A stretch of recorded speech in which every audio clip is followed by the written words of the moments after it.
Assalamualaikum warahmatullahi wabarakatuh. Kembali lagi di channel Radio Misteri. Untuk kisah kali ini masih melanjutkan cerita yang ditulis oleh akun @fmor yang berjudul Sedulur Getih. Part 2, Teluh Kamu Harus Mati. Untuk lanjut ke ceritanya, jangan lupa tekan dulu tombol like, share, dan subscribe channel ini agar tidak ketinggalan cerita-cerita lainnya. Oke, kita lanjut ke alur ceritanya. Di saat kisah telah berakhir, semua yang terseret nyatanya kembali. Diamlah. Dengarkan dia memanggilmu. Alunannya riuh meragah, seakan mengusik jiwa yang musyrik. Bangunlah, wahai jiwa yang terlelap. Lihatlah perjanjian sesat yang tak seorang pun akan selamat. Sedulur Getih, Part 2, Teluh Kamu Harus Mati. Sopo sing ngundang sesok sing lakoni, rungokno wong nyeluk kowe. Siapa yang mengundang kelak akan menjalani. Dengar, dia memanggilmu. Puas kamu sekarang, Mas. Bilang sama ibumu, bukan aku yang mandul, tapi anaknya. Teriak seorang wanita kepada pria yang ada di depannya. Kala itu mereka berdua bertemu di salah satu rumah sakit yang ada di ibu kota, guna melihat hasil pemeriksaan. Terpaksa wanita yang kerap dipanggil Wijayanti memilih jalan tersebut. Lama membina rumah tangga tak jua membuat rahimnya terisi oleh janin yang sangat diharapkan. Sementara caci dari keluarga terus tersaji, memojokkan dirinya sebagai seorang wanita mandul. Cari wanita yang sempurna, jangan wanita mandul. Ibu itu mau gendong cucu, nak. Begitulah ucapan mertuanya menghardik rumah tangga mereka, tanpa sedikit pun memikirkan perasaan Yanti. Suaminya yang bernama Wanto pun seakan menutup mata, hanyut dan bisik sesat ibunya. Iya benar, dia ibumu, Mas. Tapi tolong sedikit saja kamu jaga perasaanku. Kamu apa-apa minta cerai. Ibu nyuruh cerai, berkali juga kata itu terucap oleh Yanti. Dengan sedikit harapan Wanto akan mempertahankan rumah tangga itu. Tapi segala berubah di sore nan cerah bagi Yanti. Hatinya terasa terobati, namun tidak dengan Wanto. Dia berdiri sedih dengan apa yang baru diketahui. Tangannya sedikit gemetar, memegang secari kertas. Kertas yang berisikan hasil uji lab tersebut. Belum bisa dia menerima kenyataan bahwa dia merupakan seorang pria mandul. Kini dia juga harus menerima ucapan kasar Yanti yang penuh dengan hinaan. Mata para pasien seakan terpaku menatap ke arah Wanto. Tatapan mereka seperti kasihan terhadap Wanto yang hina itu. Peristiwa singkat di rumah sakit kala itu memang bukan awal pertengkaran mereka terjadi. Wanto sedari dulu tak ingin berpisah dengan Yanti. Hanya saja wanita manapun tidak ingin dimadu hanya karena ingin mendapatkan keturunan. Terlebih lagi bukanlah Yanti penyebab akibat bahtera rumah tangga itu. Tidak dikaruniai tangis bayi yang sangat dinantikan. Walau semenjak saat itu mereka tidak lagi hidup dalam satu atap, namun secara hukum pengajuan penceraian tidak pernah dilakukan Wanto. Ya, setidaknya sebelum Teluh yang menyerang keluarga barunya. Teluh yang hampir mengantarkan dia masuk ke dalam liang lahat. Suara lembut terdengar dari bilik kamar mandi berukuran 2x2 meter. Seorang wanita menahan dingin, seiring air yang mengalir membasahi tubuh mungilnya. Khusyuk dia membersihkan diri setelah seharian penuh beraktivitas. Tubuh mungil itu masih dipenuhi oleh busa sabun yang baru digosokkan. Sembari sedikit bernyanyi sumbang. Yanti asik dengan kegiatannya, namun belum sepenuhnya tubuhnya bersih. Samar suara ketukan pintu kosan mengagetkan aktivitasnya kala itu. Tok tok tok. Yanti. Suara memanggil namanya kencang terdengar. Dimatikannya keran guna memastikan suara itu. Namun suara air yang sudah berhenti berjalan seirama dengan ketukan dan panggilan yang tak lagi terdengar, yang membuat Yanti kian penasaran. Hatinya sedikit bimbang, membayangkan maling yang mungkin masuk ke dalam kamar. Bergegas dia berlalu, membalut tubuhnya. Walau butiran busa tampak masih menempel di beberapa bagian tubuh. Yanti sedikit mengeluarkan kepalanya dari bilik kamar mandi. Jantungnya semakin kencang. Tak kala pintu kamar sudah terbuka dengan lebar. Astaga, ucapnya spontan sembari berlari kecil memastikan tidak ada harta benda yang raib di kamar itu. Yanti sempat melihat keluar kamar. Tidak ada seorang pun yang didapati. Pelan dia menutup pintu itu kembali dan teriak Yanti kaget tak kala ada sosok yang memeluk erat dirinya dari belakang. Teriakan Yanti langsung disambut tangan yang menutup mulutnya. Tangan itu erat membekap mulut Yanti agar berhenti berteriak. "Shh, jangan teriak ya. Ini aku Wanto," ucap sosok itu pelan di telinganya. Sembari dia mulai melepaskan perlahan genggaman tangannya di tubuh Yanti. Kehadiran Wanto cukup membuat Yanti ketakutan. Terlebih untuk semua yang telah dilakukan dirinya pada Wanto dan keluarganya. Selain itu, status mereka juga sudah resmi berpisah. Semenjak beberapa bulan lalu, Wanto mantap mengajukan gugatan cerai pada dirinya. Ada perasaan buruk dalam benak Yanti, bahwasannya kedatangan Wanto malam itu guna membahas perilaku Yanti pada dirinya. Yanti gugup menatap Wanto. Dia khawatir saat itu. Hari terakhir dia dapat menghirup udara di dunia. Belum lagi raut wajah Wanto yang terlihat tak bersahaja, dengan rona kemarahan. Bau alkohol menyengat dari tubuh itu, sesuatu yang tidak pernah sebelumnya didapati Yanti, mengingat sosok pria itu sangat jauh dari alkohol maupun hanya sebatang rokok. "Mau apa lagi kamu, Mas?" ucap Yanti berkata ketus padanya. Wanto terdiam. Dia merasa bingung bagaimana harus menceritakan. Saat itu Wanto seperti menelan ludahnya sendiri, membuang wanita yang lama bersama dirinya hanya untuk satu wanita yang membuat dirinya kian berantakan. Dan diawali dengan air mata yang menetes di wajah, Wanto akhirnya memulai menumpahkan isi di dalam hati. Lama dia bertutur kata, menyampaikan keluh kesah dan niat dirinya datang menjumpai Yanti. Yanti pun seperti terheyak mendengar satu persatu cerita mantan suaminya tersebut. Dia merasa bahagia akan apa yang sekarang terjadi pada Wanto. Hanya saja dia menggeleng kepala. Napas panjang terhembus. Tak kala Wanto siap memberikan apapun yang dia mau. Iya, semua yang Yanti mau. Asal Yanti mau membantu Wanto membalaskan sakit hati yang amat parah di jiwa. Yanti terdiam mendengar permohonan tersebut. Dia bimbang harus berdiri pada posisi mana. Karena jujur dalam batinnya, semenjak surat cerai dan bagian yang menjadi haknya telah diberikan Wanto, Yanti sejatinya sudah menutup segala cerita akan apa yang pernah terjadi. Dia sudah tidak mau lagi mengetahui segala urusan yang terjadi dalam hidup Wanto. Hanya saja di depan matanya saat itu, Wanto menawarkan segala yang ada pada dirinya, dengan pertukaran yang cukup mengerikan. "Aku janji memberikan apapun yang kamu mau. Bantu aku membalas sakit hati ini. Aku ingin dia dan semua keluarganya mati dengan menyakitkan," ucap Wanto dengan penuh emosi. Lama percakapan itu terjadi hingga hampir di jam 10:30 malam. Wanto berpamitan pulang. Entah apa jawaban Yanti kepadanya pada saat itu, hingga dia pergi dengan raut wajah kecewa. 1000 kilometer ke arah selatan, sedikit menjauh dari hiruk pikuk ibu kota, seorang gadis kecil bermain ria dengan teman sejabat. Dia berlari ke sana sini seperti tidak mengenal sedikit pun arti dari kata lelah.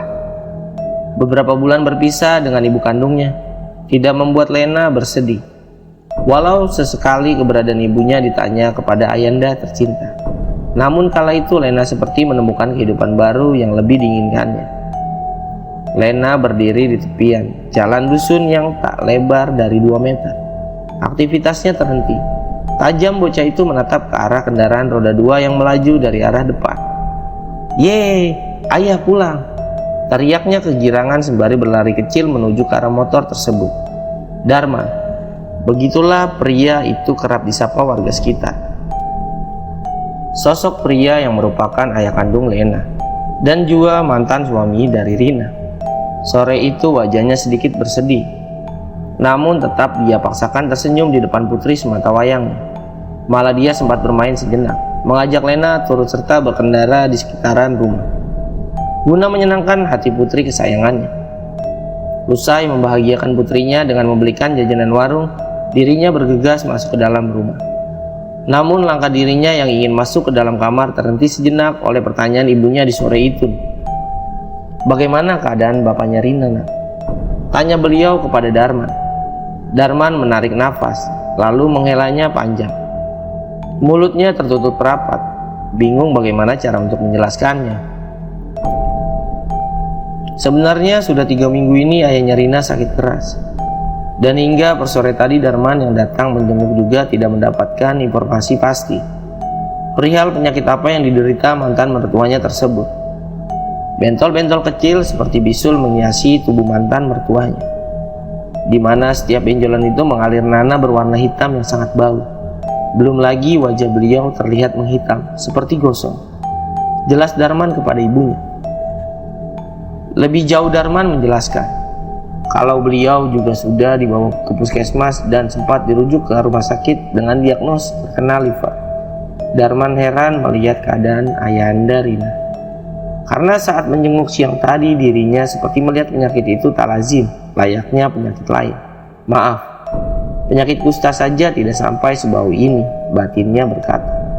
Sempat dia berpikir, mungkin penyakit itu merupakan kiriman seseorang yang tidak senang akan sosok mantan bapak mertuanya. Hanya saja Darman enggan mengatakan, apalagi saat ini dia hanya sebatas mantan menantu. Penyakit yang diderita pria tua itu sejatinya belum sampai di telinga Rina. Semenjak beberapa bulan lalu sanak keluarga tidak mendapat sedikit pun kabar informasi. Terlebih tidak ada seorang pun yang pernah mengunjungi rumah Rina di Jakarta. Belum lagi pertikaian beberapa bulan lalu yang melibatkan Rina dengan warga lain membuat beliau minim perhatian dan bantuan dari tetangga. Sebab itu pula sang adik terpaksa harus menghubungi Darman. Darman menjadi satu-satunya tempat mengadu di saat ini. Setidaknya keberadaan Lena menjadi jalan penghubung bagi adiknya meminta bantuan untuk menolong ayanda atau minimal mencari keberadaan Rina saat ini. Mulai dari sini sudut pandang Darman yang akan menceritakan. Darman, aku. Hanya sebentar aku berada di rumah. Kuutarakan niat mencari Rina ke ibu kota pada kedua orang tuaku. Mereka hanya tertegun, tampak raut yang tak merestui apa yang hendak ku lakukan. "Kamu yakin, Dan? Rina itu sudah punya kehidupan baru. Apa nggak lebih baik kamu tidak usah terlalu mencampuri apa yang terjadi di keluarga mereka saat ini?" ucap ayah memberikan petua padaku. Perkataan itu kutelaah matang. Benar ucap mereka. Hanya saja ada ikatan yang tak akan dapat terputus, sekalipun kisah rumah tanggaku dan Rina sudah lama berlalu. Lena satu-satunya alasan itu. Bagaimanapun ayah Rina merupakan kakek dari putri semata wayangku, dan sampai kapanpun Rina akan tetap menjadi ibu dari Lena. Sedikit penjelasan yang kututurkan akhirnya dapat memberikan restu dari kedua orang tuaku. Hanya saja mereka berpesan kehadiranku ke sana hanya sebatas menginformasikan perihal penyakit yang diderita ayahnya. "Jangan sampai kamu malah mengganggu rumah tangga mereka," timpal ibu padaku. Dan sekitar jam 7 malam, selang berpamitan, kembali aku menuju ke rumah mantan mertuaku tersebut. Kedatanganku ke sana kala itu hanya sekedar membawa persediaan makanan bagi mereka berdua. Bahwasanya dengan tidak dapat bekerjanya beliau tentu saja mengganggu sendi perekonomian. Belum lagi tidak ada kabar dari Rina dan si bungsu adiknya yang belum memiliki penghasilan karena masih duduk di bangku sekolah. Singkat cerita, aku tiba di rumah Rina. Rumah yang sempat menjadi tempatku bernaung beberapa warsa lalu. Terngiang jelas, satu kamar kosong yang ada di sana. Tempat pertama kali suara tangis Lena menggema di tengah tawa kebahagiaan kami yang menyambut kehadirannya. Aku tertawa mengingat itu. Dunia memang sungguh lucu. Kehangatan tiba-tiba sirna, seiring Dewi Fortuna yang tidak lagi berpihak. Ikatan antara aku dan keluarga ini harus berakhir dengan tragis. Masih membekas sedikit di hati kalau aku terbayang perlakuan tidak mengenakan yang pernah mereka lakukan. Dan roda memang berputar. Di mana hari ini entah mengapa aku kembali hanya untuk menjadi manusia bodoh yang ikhlas membantu. Kala itu langit semakin gelap. Aku menginap di sana sembari bernostalgia. Aku lupa kapan terakhir kali hal itu terjadi. Mungkin sudah 4 atau 6 tahun lalu. Tidak ada yang berbeda selang kepergianku dari rumah ini. Kursi santai yang dulu aku belikan masih tertata rapi di teras rumah. Walau penampakannya sudah usang termakan usia, namun masih layak untuk diduduki. Aku bersantai di sana, sembari menghisap sebatang rokok. Dalam hayalku berpikir, bagaimana aku harus mencari Rina tanpa alamat yang jelas. Hanya bermodal nama, tempat dengan luas berpuluh kilometer menjadi patokan. Belum lagi bila mana daerah itu ternyata bukan daerah tempat tinggalnya. Apa iya satu demi satu komplek di sana harus aku kunjungi menanyakan nama Wanto atau Rina? Sudahlah, semoga ada jalan. Memikirkan itu terlalu lama hanya membuat pusing diri ini, gumamku. Kutarik sekali lagi rokok itu dalam-dalam. Kuhembuskan perlahan sebelum aku melemparkan puntung rokok tersebut ke arah depan. Duar! Ledakan terdengar keras dari dalam rumah. Sempat ku terdiam kaget mendengar dentuman itu. Sebelum langkahku kembali bergerak cepat mencari tahu apa yang terjadi, kudapati atap kamar tempat di mana ayah mertua terbaring bolong. Di sisinya sudah ada adik ipar yang memegangi tangan beliau yang tampak gemetar. Mataku tajam menilik setiap sudut ruangan, hanya puing atap yang berserak di lantai. Tidak kutemui benda mencurigakan lainnya. Apakah hanya penjaga genteng rumah ini sudah usang, sehingga genteng ini jatuh? Tanyaku dalam hati. Bapak nggak apa-apa, Pak? Nggak ada yang luka kan? Khawatir gentengnya jatuh mengenai Bapak, ucapku pada dirinya. Mendengar perkataanku membuat dia kembali mengecek sekujur tubuh Bapak. Hanya saja sulit baginya untuk membedakan. Karena semenjak beliau menderita penyakit aneh itu, tubuh ayahnya kerap mengalirkan darah dan lebam yang disertai nanah busuk. Entahlah Masdar, jawabnya bimbang padaku. Lama aku menemani mereka. Sempat pula ku bersihkan puing itu, sebelum rasa kantuk menggangguku. Terlebih besok aku harus berangkat ke Jakarta untuk mengabari Rina akan kondisi ayahnya. Setelah berpesan dengan adik ipar agar menemani bapak malam itu, langkahku beranjak menuju kamar yang dulu aku miliki. Namun belum jua sepenuhnya aku keluar dari kamar itu, kembali hal horor menimpa. Riuh suara bapak berteriak hebat. Aku menoleh padanya. Dia menggenggam erat tangan si bungsu, sembari matanya menatap diriku gugup. Mulutnya mengerang histeris, seperti menahan rasa takut yang sangat mengerikan. Pak, ucapku sambil berjalan mendekati dirinya. Namun langkahku yang semakin mendekat bukan membuat bapak mertua tenang. Raungnya semakin menjadi.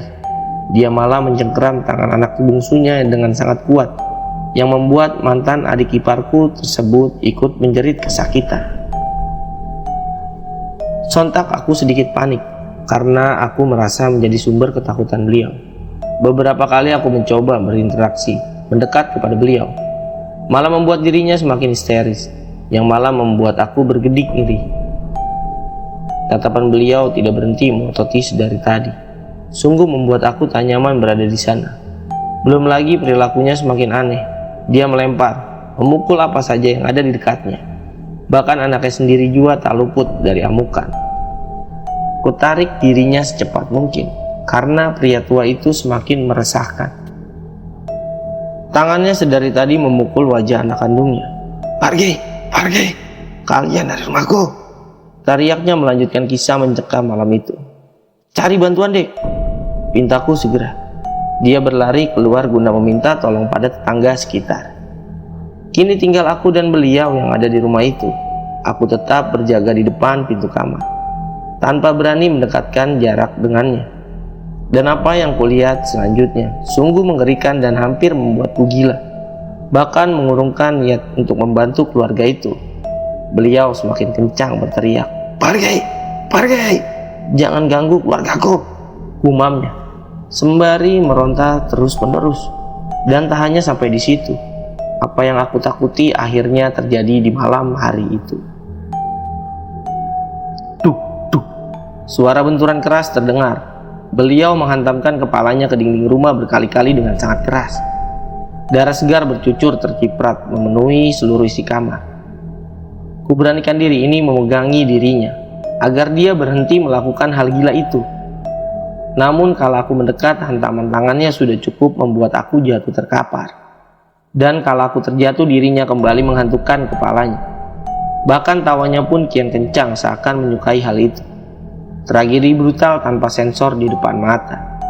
Sudah tidak dapat dinalar dengan akal sehat. Bukan, ini bukan penyakit. Pasti ada hal goib yang sedang merundung rumah ini. Ini pasti teluh, ucapku spontan melihat hal gila itu. Dan aku pun sudah tak memiliki keberanian untuk mendekati dirinya. Dan tak lama berserang, barulah si bungsu tiba dengan beberapa warga. Raut wajah mereka terlihat mengkerut, keheranan melihat kelakuan bapak mertua. "Bapakmu ini kenapa, Dar?" tanya salah satu warga bernama Pak Kasim. "Nggak tahu, Pak, aku juga bingung," jawabku. Dengan dibantu beberapa warga, aku mencoba memegangi tubuh beliau agar tidak melanjutkan aksinya membenturkan kepala. Butuh 6 tenaga pria dewasa untuk menahan ronta perlawanan dari tubuh pria tua itu. Pak Kasim tampil sebagai sosok yang berjasa kala itu. Bermodalkan segelas air dan bacaan doa yang diminumkannya ke mulut beliau, akhirnya membuat mantan mertuaku seketika langsung terdiam dan tidak sadarkan diri. Namun masih ada pekerja lain yang menanti. Saking banyaknya darah mengalir dari kepala beliau, aku langsung berinisiatif menggotong tubuh itu. Langkah kami sigap membelah malam dengan hanya menggunakan sepeda motor guna menuju rumah sakit. Aku masih berharap pria tua ini dapat terselamatkan, sekalipun benak di jiwa berkata bahwa dia sudah berpulang. Sesampainya di rumah sakit, beliau langsung mendapatkan penanganan khusus di UGD. Sementara aku dan 2 warga yang menemani duduk di ruang tunggu, sembari menyemangati si bungsu agar kuat dengan apa yang belakangan ini terjadi pada keluarganya. Di sisi lain, aku semakin ragu untuk melanjutkan niatan baik untuk membantu keluarga Rina. Ada kekhawatiran teror mencekam yang baru terjadi. Bukan tak mungkin juga menyasar padaku. Begitulah pikir polaku kala itu. Selang beberapa jam kami dipanggil oleh dokter yang menangani beliau. Tidak banyak yang disampaikannya, selain menyuruh kami agar banyak berdoa sehingga Bapak dapat melewati masa krisisnya. Saat itu hanya tinggal aku dan si bungsu. Kedua warga yang sedari tadi menemani sudah pamit pulang. Mengingat kala itu malam semakin larut, berdua kami menjaga beliau di ruang ICU. Tampak tubuh rentan itu lengkap menggunakan alat medis dengan perban yang berbalut di kepala. "Dek, kamu jaga Bapak di sini ya. Masalah biaya nanti Mas bantu. Mas mau pulang ke rumah dulu. Ngambil perlengkapan buat kalian. Besok pagi Mas kesini lagi," ucapku. Belum sempat aku mengutarakan niatan mundur mencari Rina ke Jakarta. Wajah polos memelas si bungsu membuatku iba. Aku bahkan tak sampai pikir.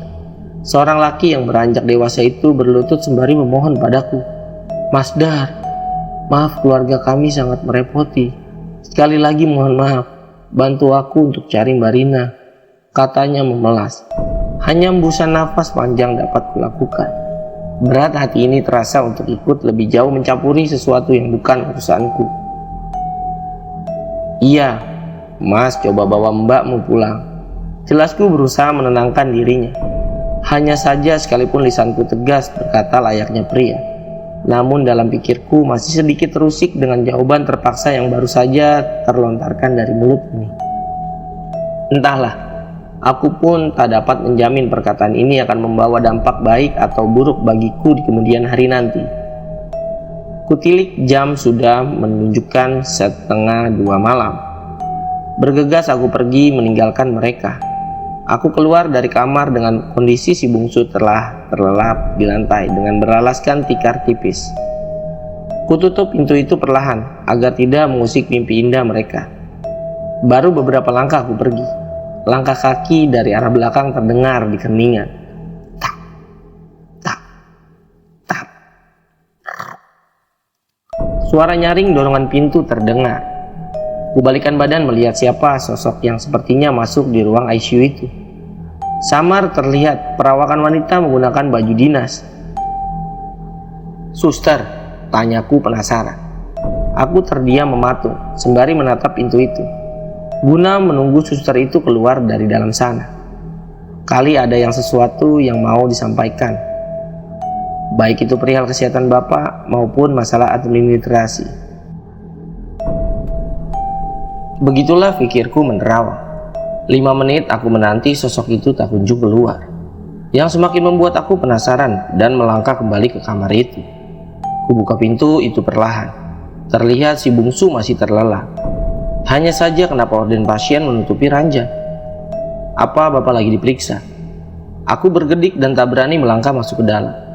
Samar terlihat di dinding pantul bayangan, yang semakin membesar dengan perwujudan tak lazim. Terdengar pula erangan kesakitan dari ranjang yang tertutup orden itu. Suasana kian tak nyaman bagiku. Kenapa si bungsu tidak bangun untuk erangan sekencang itu? Dan gorden itu tersibak dengan pemandangan menjijikan. Makhluk berbentuk setengah ular ada tepat di atas tubuh bapak. Kepalanya bersandar di bagian perut sembari mulutnya seperti mengunyah bagian tubuh beliau. Dek, dek, dek. Jantungku berdebar kencang. Aku merasa tidak sanggup. Kututup pintu perlahan dan langsung berlari meninggalkan kejadian terkutuk tersebut dengan kondisi yang sangat ketakutan. Maaf, aku tidak lagi berpikir pria tua itu masih dapat melihat mentari di esok hari, ucapku dalam hati. Lega, begitulah perasaan ketika motor yang kukendarai keluar dari pelataran rumah sakit. Walau masih terbesit sedikit pikiran akan akhir takdir dari beliau, namun ku coba menepis hal buruk mengenai 1001 pertanyaan yang singgah di kepala. Siapa yang tega berbuat sadis seperti ini? Tanyaku terus-menerus di dalam pikiran. Jalanan malam itu sepi dengan trek lurus panjang membosankan. Hembusan angin jua terasa kencang bertiup membawa hawa dingin yang meretakkan sendi tubuh. Pelan kupacu kendaraan kala itu, karena selain mataku yang mulai sayup menahan kantuk, ada kekhawatiran tersendiri yang membatin di jiwa. Aku takut sosok gaib itu atau mungkin musibah akan datang di saat yang naas. Wajar aku berpikir buruk, mengingat sudah terlalu jauh aku mencampuri masalah ini. Singkat kisah, aku akhirnya kembali ke rumah Rina. Sejenak aku merebahkan badan yang sudah sangat letih. Namun tak lama waktu tersedia untuk berleha. Berita lelayu tiba di pagi nan buta, seperti apa yang ku bayangkan. Beliau memegang nyawa di hari itu. Prosesi pemakaman dadakan dibuat secepat mungkin. Hanya beberapa warga saja yang melihat kondisi almarhum. Bukan tidak menghargai, hanya saja khawatir jasad beliau yang penuh dengan luka mengenaskan akan menjadi bahan perbicaraan warga. Terlebih bagian matanya tidak dapat dipejamkan, seolah memberitahu betapa sakit penderitaan yang harus dijalani menjelang akhir hayatnya. Hal itu sudah pasti menjadi aib. Terlebih lagi tidak ada sosok anak tertuanya Rina kala itu, yang besar kemungkinan akan semakin membuat keluarga ini menjadi bahan omongan tak mendasar bagi warga sekitar. Menjelang sore pemakaman berakhir, ada inisiatif warga mengadakan tahlil bagi almarhum. Dan mau tak mau lagi aku yang harus andil bagian, karena si bungsu yang belum mengerti apa-apa, dan juga psikisnya masih terganggu tanpa ada tempat bersanding. Indah pagi dengan kicauan burung yang menyapa ramah, berbanding terbalik dengan keadaan seorang wanita yang masih terjaga di ranjang empuk. Air mata berlinang di wajah, penuh dengan tanya akan situasi yang tak pernah ada jawabnya. Hari yang silih berganti seolah menggantungkan dirinya dalam sebuah teka-teki yang mendalam. Sejenak dia larut dalam jerita, meratapi kebiadaban dunia. Namun tak jarang dia pun tersenyum meratapi nasib sial yang tak kunjung berakhir. Apa yang ditakdirkan oleh sepenggal cerita, namun tidak semua cerita dituliskan sebagai takdir. Wanita itu berdiri melihat senja di ujung sana, bersama angin yang berhembus pelan. Ia berayun, seolah melambai dan berbisik padanya. Dan tak kalah senja pun berlalu. Kabut hitam melantang bersanding bersama teror mencekam yang akan dimulai. Ampun, ampun mas, teriak Rina memohon pada Wanto di malam hari itu. Hidung dan bibir Rina mengeluarkan darah menahan hantaman tangan yang dilayangkan Wanto padanya.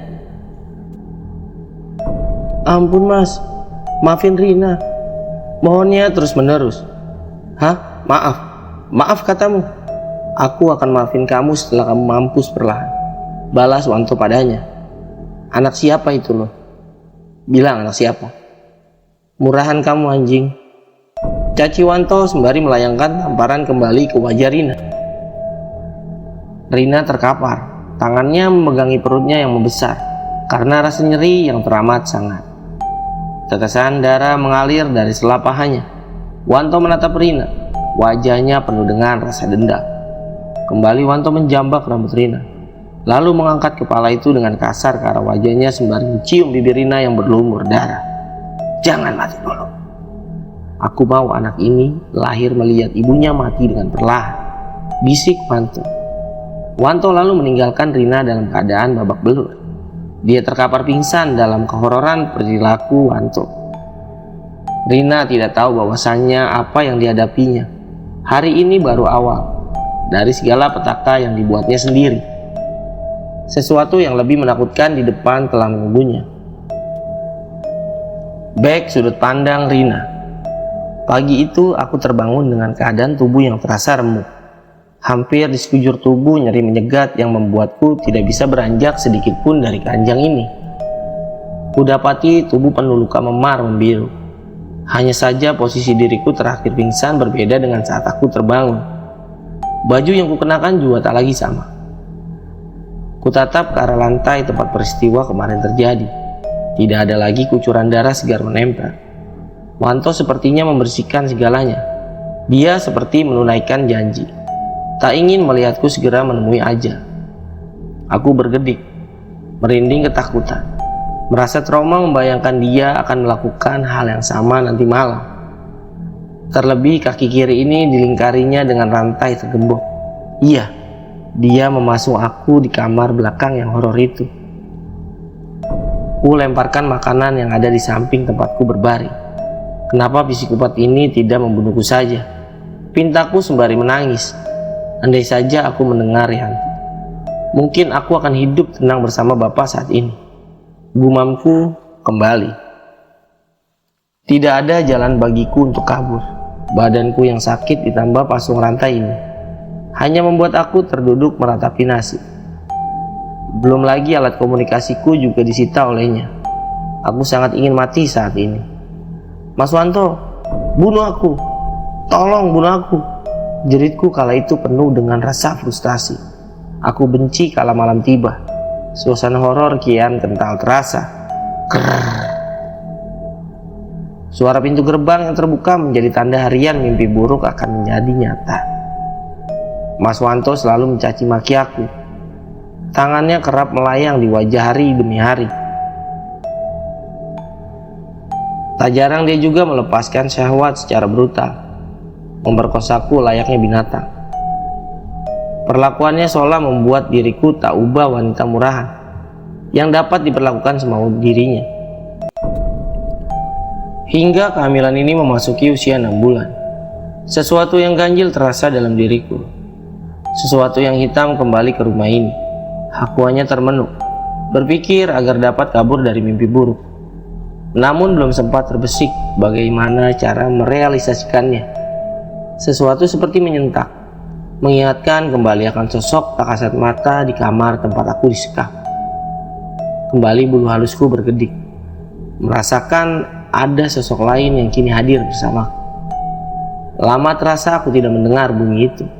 Bunyi yang membuat aku memejamkan mata dan merinding ketakutan. Hempasan pasir itu terdengar kembali. Ucapku pelan sembari membayangkan kisah horor beberapa bulan lalu. Kepulangan Mas Wanto di setiap harinya selalu membuatku takut. Tapi malam ini aku berharap dia segera pulang.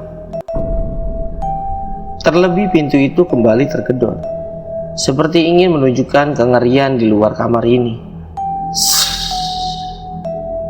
Dan entah mengapa lampu tiba padam, yang pastinya membuat aku semakin panik. Sepasang tangan terasa memeluk tubuhku dalam kegelapan. Tangan itu meraba perut ini. Kurasakan hentakan kuku tajam sedikit mencekram. Aku meronta berusaha menepis tangan itu. Sebelum satu suara melengking yang membuatku lemas. Hi, hi, hi. Cekikan itu nyaring terdengar dan terus berdengung di telingaku. Walau keadaan ruangan sangat gelap, namun bayang masa lalu akan sosok demit yang saat ini ada bersamaku membuat diri ini seolah dapat menggambar utuh raut wajah mengerikan dirinya di dalam pikiran. Tak lama berselang, suara lain terdengar memanggil diri ini. Rin, Rin, ucap suara yang sepertinya tak asing kurasa. Samar terlihat sosok lain seperti berdiri tepat di depan pintu. Dia mengenakan kafan layaknya jenazah. Aku bergedik, bukan lagi karena sosok demit yang memelukku saat ini. Firasatku berkata bahwa kengerian ini bukan lagi menyerang diriku. Dalam akhir kesadaran diri, samarku rasa fata morgana sosok yang berdiri di depan pintu itu adalah bapak yang sudah menjadi pocong. Air mataku tak terbendung kala sosok itu berbicara. Sopo sing ngundang, sesok sing lakoni. Rungokno, wonge ngelu kowe. Siapa yang mengundang kelak akan menjalani. Dengar dia memanggilmu. Ucap bapak yang membuat aku berlinang air mata. Kembali aku pingsan dalam kengerian malam itu. Rin, do, bangun nak. Bisik itu selalu terngiang di telinga menyadarkanku dalam fata morgana.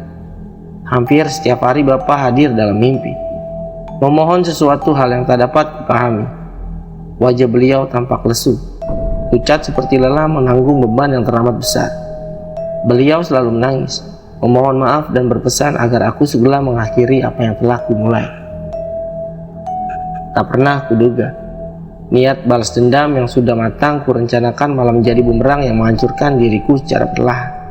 Semua seperti karma yang tak dapat kuhindari. Pak, maafin Rina. Isakku selalu kala terbangun dari mimpi yang menyayat hati. Hasrat sesaat yang membutakan hati, membuat aku melampiaskan dengan cara yang salah. Pertemuan dengan Darman mantan suamiku kala itu bukanlah sesuatu yang kurencanakan. Salahku terbuai hingga menceritakan hal yang seharusnya tak patut tertuturkan. Terlebih lagi aku mau terjerumus ke dalam dosa dan melupakan kodrat sebagai istri yang seharusnya menjaga kehormatan suaminya.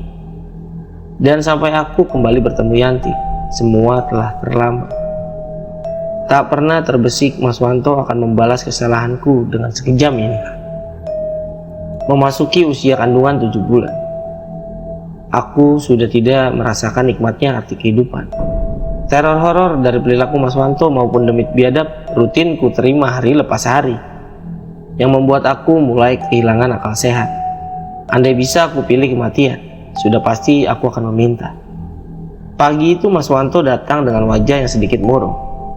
Lama dia memandang dengan riak buka iba terhadap keadaan yang sebenarnya dilakukan olehnya. Dibukanya pasung yang menjerat kaki. Perlahan dia membelai diriku, memapahku untuk membersihkan diri. Entah apa yang dipikirkannya. Aku merasa aneh atas kebaikan itu. Terlebih untuk penyiksaan tak manusiawi yang dilakukan dalam beberapa bulan ini padaku. Dek, aku nggak tahu harus berkata apa. Ucapnya memulai pembicaraan. Aku hanya terdiam, enggan membalas ucapan. Ada apa dengan manusia ini? Tanyaku membatin. Apa pintu hatinya sudah memaafkan aku? Atau hanya akal-akalannya saja yang membuat diriku kian merana? Terlebih satu perkataannya padaku yang semakin membuat aku tidak habis pikir akan apa yang terjadi di pagi itu. Siang nanti Mas antar kamu pulang. Kamu gak usah bingung. Jelasnya kembali. Aku masih tertegun diam sembari menatap wajahnya. Hal yang tidak pernah berani kulakukan dalam beberapa bulan terakhir. Kamu serius atau hanya mempermainkanku lagi, Mas? Tanyaku sembari menangis di pagi itu. Lama dia memandang sebelum wajahnya kembali sinis menatapku. Aku masih dendam, sangat dendam malahan. Ingin aku membunuhmu. Serunya yang kembali membuatku terdiam. Ibuku taunya kamu hamil. Ibu pingin ketemu kamu. Bagaimana bisa? Aku berkata padanya. Kalau itu bukan anakku. Mau kemana wajah ibu atas semua yang sudah dikatakannya pada Yanti? Aku gak bisa bayangin hancurnya beliau kala mengetahui anaknya mandul. Tutur Mas Wanto padaku. Pagi itu Mas Wanto menangis. Dilayangkannya kepalan tangan tepat di samping wajahku. Berkali-kali tangannya memukuli tembok dengan keras. "Tega kamu, Rin. Tega kamu, Rin." Ucapnya kembali sembari terus memukul dinding kamar. "Maaf Mas, kalau kematianku menjadi satu-satunya pengobat dendammu, aku ikhlas." Ucapku memelas. Tidak tahu harus berkata apa lagi padanya. Singkat cerita, apa yang dikatakannya benar terjadi. Kami berangkat pulang siang itu. Ada perasaan senang dalam diri, namun perasaan mengganjal masih tetap terasa. Aku khawatir ini hanya jebakan yang dilakukannya untuk membuat diriku semakin menderita. Terlebih satu pesannya membuatku merasakan kebingungan. Aku takut sesuatu yang buruk sedang terjadi di tengah keluargaku. Sekitar jam 10 malam, kami tiba di rumah. Keadaan terlihat sepi, hanya lampu penerangan di depan rumah yang tampak bersinar. Aku melangkah mengetuk pintu rumah. Tok, tok, tok. "Assalamualaikum, Pak, Dek." Panggil diri ini yang tak mendapat balasan dari rumah. Lama aku memanggil mereka. Bahkan sempat aku mencari celah lain, mengetuk jendela kamar bapak atau adikku, berharap pintu rumah akan dibukakan. Namun semua usaha percuma. Tidak ada orang di rumah kala itu. Berbanding terbalik dengan diriku yang disibukkan mencari keberadaan bapak dan adikku, Mas Wanto hanya berdiam diri di teras rumah tanpa sedikit berkata apa-apa. Dia seperti gelisah. Tangannya mengepal dengan mata yang sesekali melirik diriku, seperti ingin mengatakan sesuatu. "Kamu kenapa Mas?" ucapku. "Maaf Rin, kita pulang karena..." Belum sempat dia berkata, beberapa rombongan warga melintas dan mengarah ke rumah ketika melihatku. Wajah mereka terlihat panik, sembari melangkah lebih cepat menyampiriku. "Kamu dari mana saja, Nduk?" ucap Pak Kasim langsung bertanya padaku. Aku bingung harus berkata apa. Terlebih mata mereka memandang tubuhku yang berbadan dua dan penuh luka lebam di wajah. Mas Wanto diam tertegun, seperti takut melihat keberadaan warga di sana. Namun aku masih sadar diri. Mas Wanto mau membebaskanku untuk kelakuan keji yang sudah kuperbuat padanya. Sudah cukup bagiku untuk memberikan alasan palsu pada warga akan 1000 pertanyaan yang mereka sodorkan padaku. Dan setelah usai, aku menjelaskan perihal kemana diriku selama ini, sesuatu yang mewujudkan terungkap. Hari itu aku memahami arti kehadiran Bapak berkali-kali ke dalam mimpiku. Ucapan Pak Kasim tak dapat kuterima dan membuat mentalku semakin hancur. "Anurin, Bapak mau tanya, kamu sudah tahu kan? Ayahmu sebulan lalu sudah berpulang, sementara adikmu kemarin pagi ditemukan tewas," serunya padaku. Semua terasa gelap. Pikiranku kosong mendengar apa yang dituturkan oleh Pak Kasim. Aku menjerit dan berharap ini hanya omong kosong atau mimpi buruk yang selalu kualami. Gak mungkin, ini pasti mimpi. Kalian semua pasti demit kiriman Wanto, iya kan? Aku terus menampar pipiku, sembari terus berharap ini hanya mimpi. "Bangun Rin, ini gak nyata," ucapku berkali-kali, berusaha melawan takdir yang teramat menyakitkan ini. Mas Wanto mendekap tubuhku. Dia memelukku erat. "Sabar deh, Mas juga baru tahu kemarin mengenai info ini," katanya padaku. Aku menangis sejadinya. Kudorong tubuh menjijikan itu dari sisiku. "Apa salah mereka Mas? Kenapa kamu tega?" bentakku padanya. Mendengar perkataanku membuat semua mata tertuju ke arah Mas Wanto. Warga tampak bingung akan apa yang baru kukatakan. Mas Wanto tidak dapat berkata apa-apa. Manusia biadab itu hanya terdiam sembari terus menahan pukulan yang kulakukan padanya. Rumah itu seketika ramai. Amukan yang sudah tak dapat kubendung memancing kehadiran warga untuk melihat kegaduhan di larut malam ini. Kelakuan dan teriakan yang semakin keras kulakukan turut memaksa beberapa ibu-ibu membopongku, terlebih mereka melihat keadaanku saat ini. Sigap beberapa warga wanita menahan dan mencoba memisahkanku dari Wanto. Aku dibawa ke salah satu rumah tetangga. Di sana aku dibalingkan, disuruh untuk beristirahat. Dan malam itu entah aku terlalu lelah serta depresi. Sebelum mata ini terlelap, bapak dan adikku menampakkan diri di depanku. Wajah mereka sungguh sangat mengerikan, dengan berbalut kain kafan yang sangat kotor. Mereka mendatangiku, seperti menyalahkan apa yang terjadi pada diri mereka merupakan kesalahanku. Itulah hal terakhir yang kuingat sebelum aku terlelap dari rasa letih yang sudah sangat menghantui. Dan di pagi buta kala aku sudah siuman dari pingsanku kemarin, kembali aku harus menelan pil pahit serta mendengar cerita lain yang lebih memilukan. Teriakan dua orang pria yang sedang berbalas caci dan tinju kembali membuat gaduh warga kampung ini.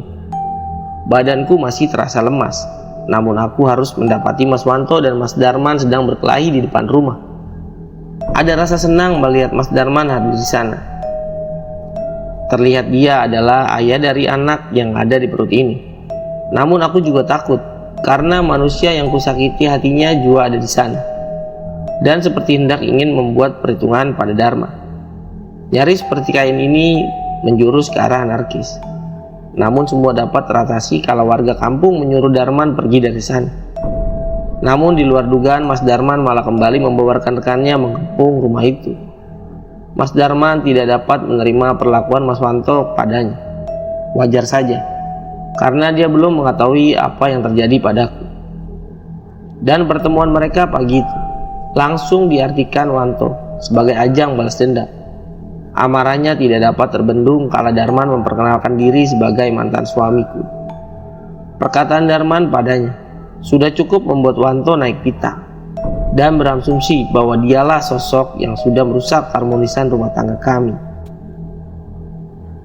Sekalipun pernyataan itu belum terucap padaku, firasatnya terlalu kuat untuk dapat mengetahui awal keretakan ini. Singkat cerita, baik Mas Darman dan Mas Wanto digelandang warga menuju ke balai desa. Di sana mereka dipertemukan dengan pengawalan ketat warga yang dipimpin langsung oleh kepala desa dan polisi setempat. Saling tuding dilontarkan kedua belah pihak, yang membuat keadaan semakin semeraut. Hal itu suka tidak suka membuat warga terpaksa menghadirkan aku ke sana sebagai peredam amarah Wanto, dan supaya dapat membujuk Darman agar mengikhlaskan perbuatan Wanto pagi tadi padanya. Aku sangat khawatir aib ini akan terbongkar di depan seluruh warga.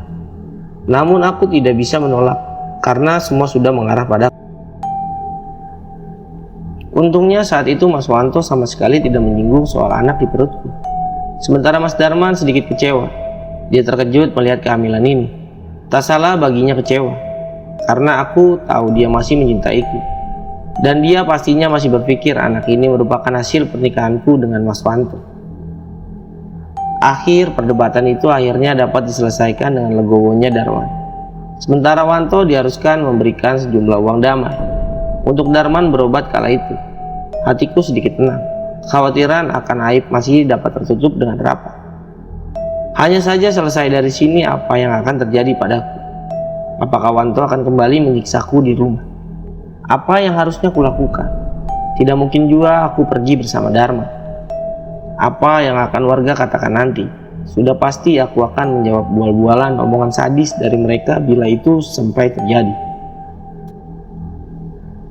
Singkat cerita, aku kembali ke rumah dengan Mas Wanto. Aku mempersiapkan diri bila mana dia akan kembali menganiayaku. Selain itu, aku juga ingin mendengar langsung dari mulutnya. Apakah kematian kedua orang yang kusayangi merupakan perbuatan dirinya? Aku mau semua ini tuntas di hari ini. Bila benar ini merupakan ulah darinya, aku bertekad akan membunuhnya dan juga bunuh diri.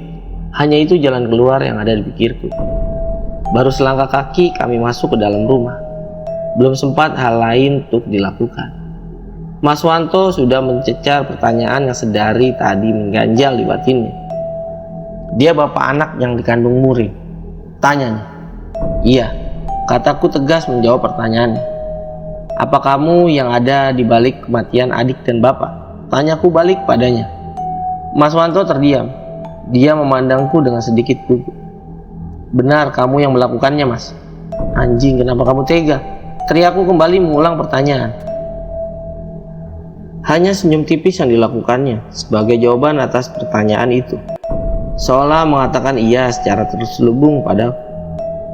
Aku pulang malam ini. Kamu bisa menikmati hidupmu. Akan kuurus surat cerai kita setiba di Jakarta, ucapnya padaku.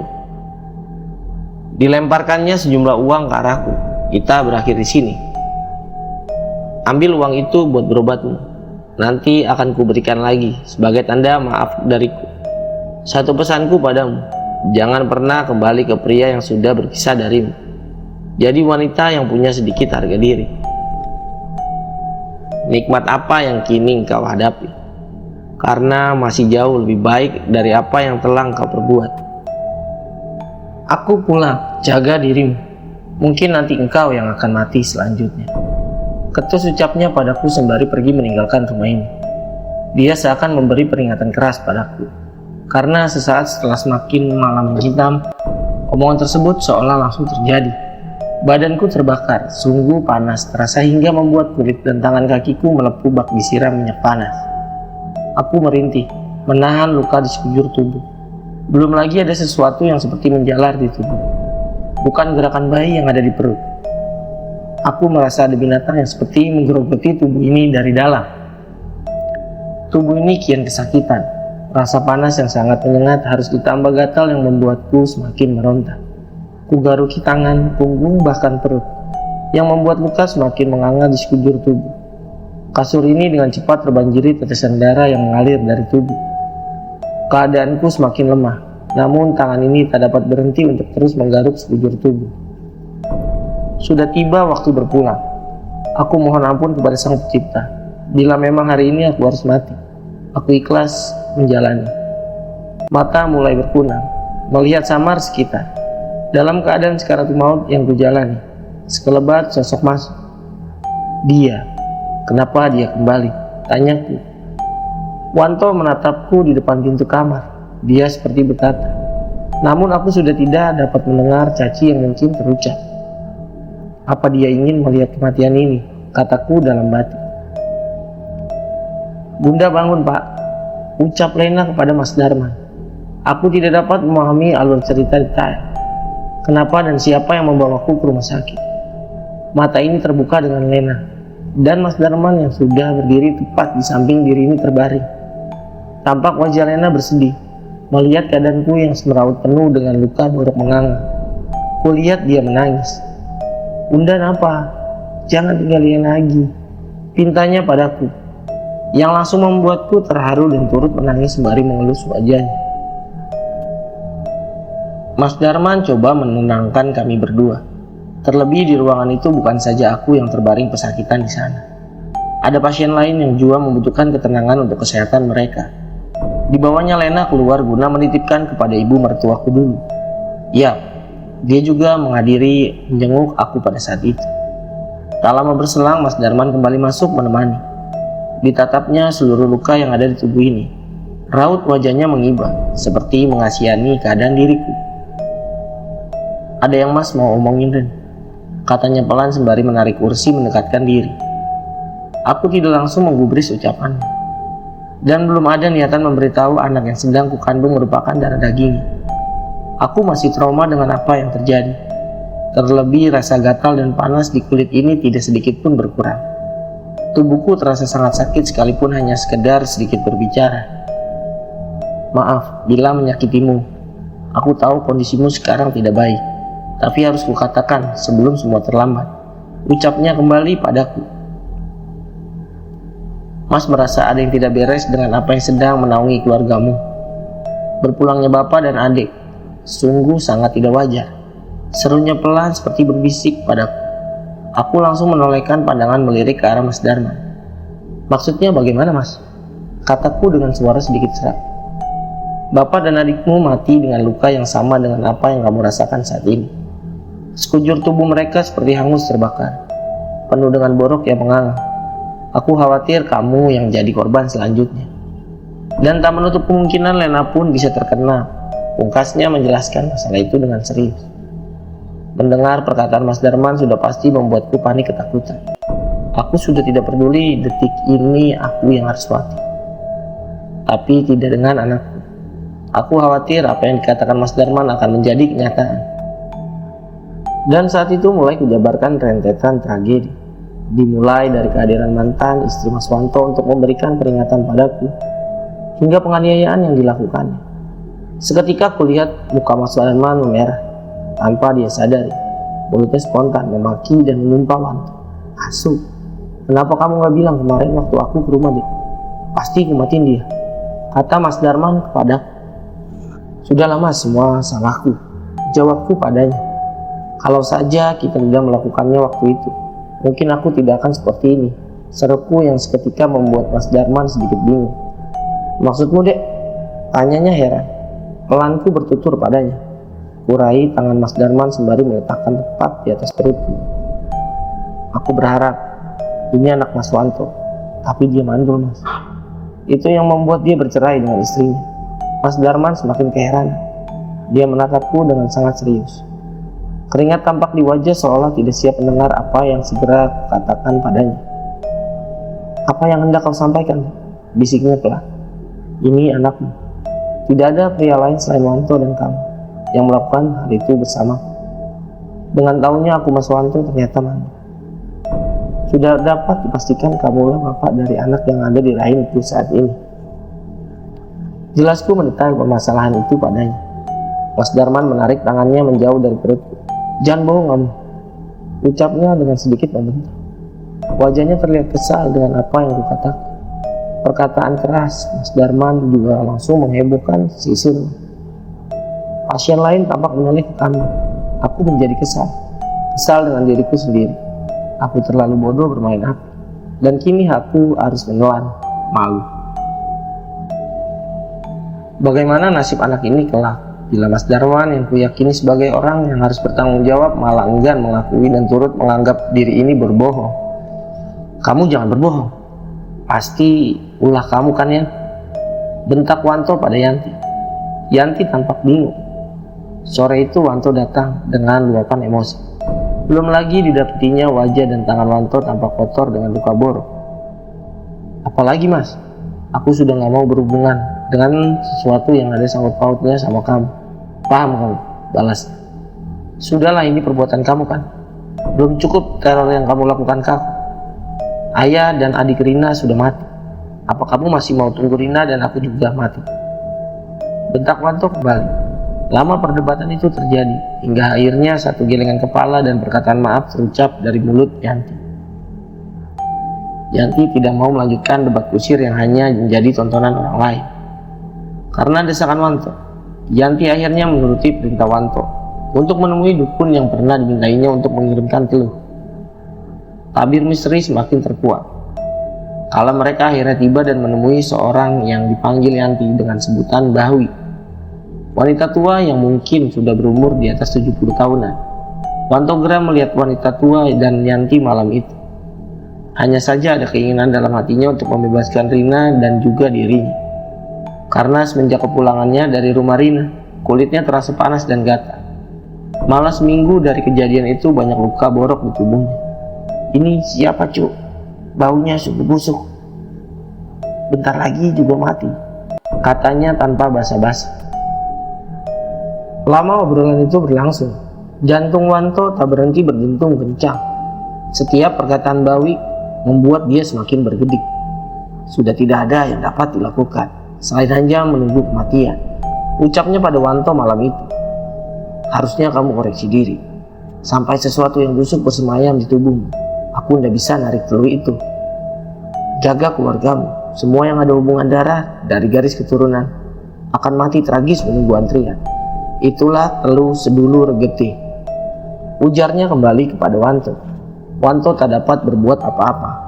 Tak bisa juga dia membalaskan dendam kepada Yanti, karena saat itu keadaan rumah ramai dan Yanti pun enggan pulang bersama dia. Dan pagi hari setibanya di rumah, keadaan dirinya semakin kacau.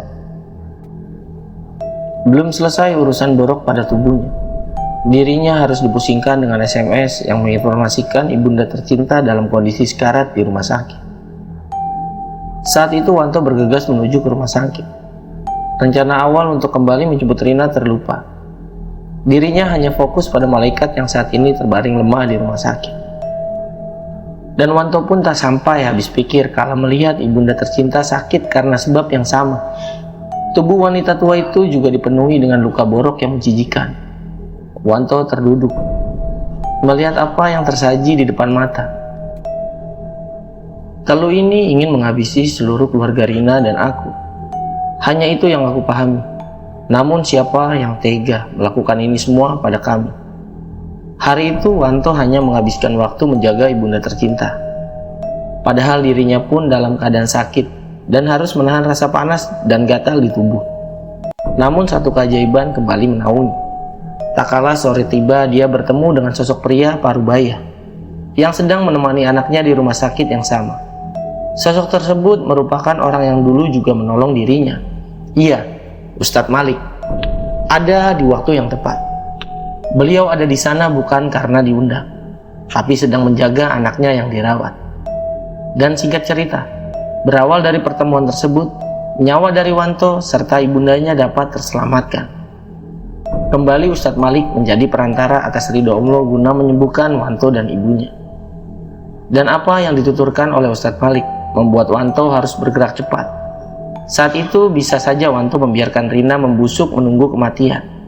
Namun masih ada sedikit rasa kemanusiaan padanya. Apalagi mengingat Lena bukanlah seorang yang juga harus menanggung akibat dari semua ini. Sebuah skenario besar akhirnya terungkap.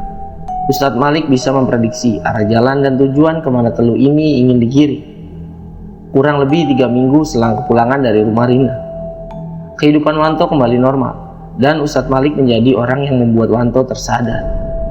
Banyak petua dan perkataannya yang membuat otak ini kembali dapat berpikir jernih. Dan atas bantuannya juga Mas Wanto kembali ke rumah Rina. Berharap semua belum terlambat, Ustadz Malik turut serta dalam perjalanan kala itu. Sudah pasti Wanto mengajaknya, karena beliaulah kunci untuk mengakhiri semua ini. Kalau kamu belum mati, harusnya Rina juga belum mati, kata Ustadz Malik. Karena Teluh mengerikan itu. Tidak butuh waktu lama untuk membunuh targetnya. Aku tidak percaya dia ingin menyiksa kalian perlahan. Ada sesuatu yang pastinya dia harapkan, kata beliau menambahkan. Singkat cerita kami tiba di rumah Rina. Keadaannya sungguh sangat mengerikan. Dia tidak lagi dapat bicara dan hanya terbaring lemah dengan perut yang semakin membesar seperti hanya tinggal menunggu hari. Hari itu sosok Darman dan Lena pun ada di sana. Sempat terjadi pertikaian antara Wanto dan Darman. Namun posisi Wanto yang masih sah menjadi suami Rina membuat Darman mengalah. Namun tidak untuk Lena. Darman bersikeras tetap membawa Lena, sekalipun Wanto sudah berjanji padanya dan warga setempat untuk merawatnya seperti anak kandungnya sendiri. Pengobatan Rina pun mulai senang kedatangan mereka. Malam itu juga kami membawa Rina ke rumah Wanto. Akan lebih baik baginya mendapatkan tempat bernaung yang aman selama masa pengobatan, karena dibutuhkan hampir sebulan lebih bagi Rina agar dapat lepas dari pengaruh Teluh itu. Dan seorang anak wanita terlahir. Wanto coba mengikhlaskan hatinya. Terlebih tangis bayi itu sangat dinantikan oleh ibundanya sedari dulu. Singkat cerita 6 bulan berlalu dan semua kembali normal. Kembali kami ke kampung halaman Rina guna menjemput Lena hidup bersama kami kembali. Tidak ada yang bisa Darman katakan.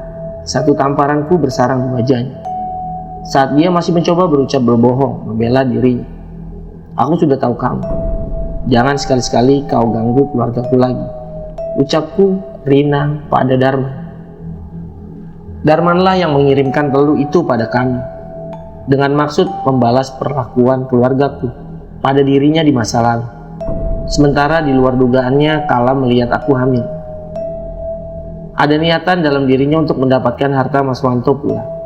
Singkat cerita, kelahiran anak ini dan berpulangnya Mas Wanto sudah pasti menjadikan anak inilah sebagai ahli waris utama.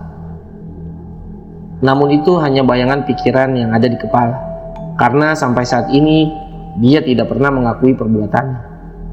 Tapi dapat dipastikan dialah orang yang mengirimkan Teluh itu. Setidaknya begitulah yang dijelaskan oleh Ustadz Malik padaku.